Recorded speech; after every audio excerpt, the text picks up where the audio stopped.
Shadow you cannot overcome. And just when you thought you had it all together,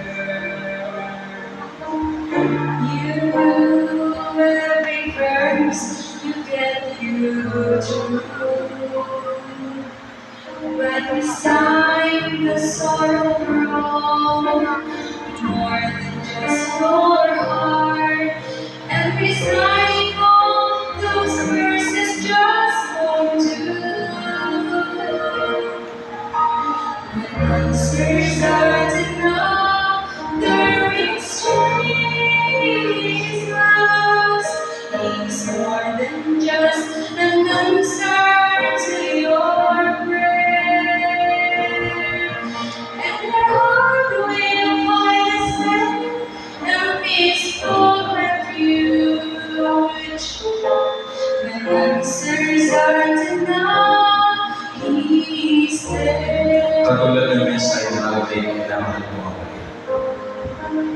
Kapag wala nang parang sagot sa ating buhay, sa pag-ating Panginoon na maging kasagot natin sa ating pagkakalaman.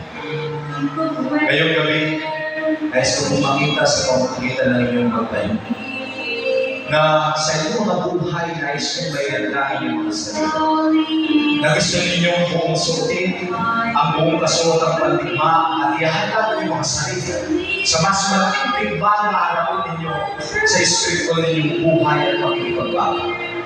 Pero nais ko pong ipaalala sa inyo, ang labang ito ay hindi madali. Ang labang na harapin ninyo simula sa mga oras na tatayo kayo sa inyong mga tinatatayo at pinauupuan. Marami kayo maharapin. Mahirap na lang. Ngunit isa lang din ang sisiguraduhin sa inyo.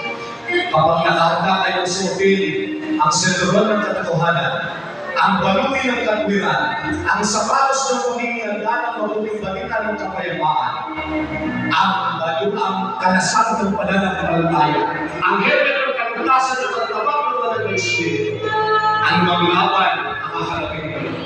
Mananatili kayong mataba, basta siguradahin ninyo si Kristo ang magiging kakampi ninyo. Si Kristo ang pipiliin ninyo. Si Kristo ang magiging pundasyon ng buhay ninyo. Kapag pinakita mo ito, mga kapatid ko, sa pamamagitan ng pagtayo mo dyan sa inaupuan mo, uulitin ko, ihanda mo ang sarili mo. Maraming salamat.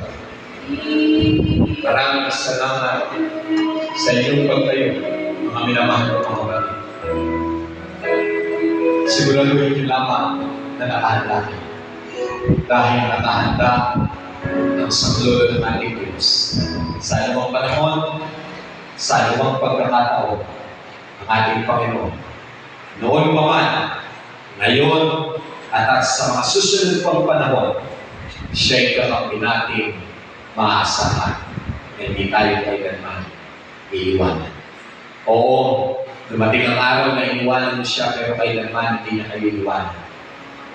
At pagkakatandaan mo, sa mga araw na darating pa, pag nakaredy na talaga ang puso ninyo, ano ba ang mga dumating na sigalot sa inyong mga buhay, magiging banatan mo kayo.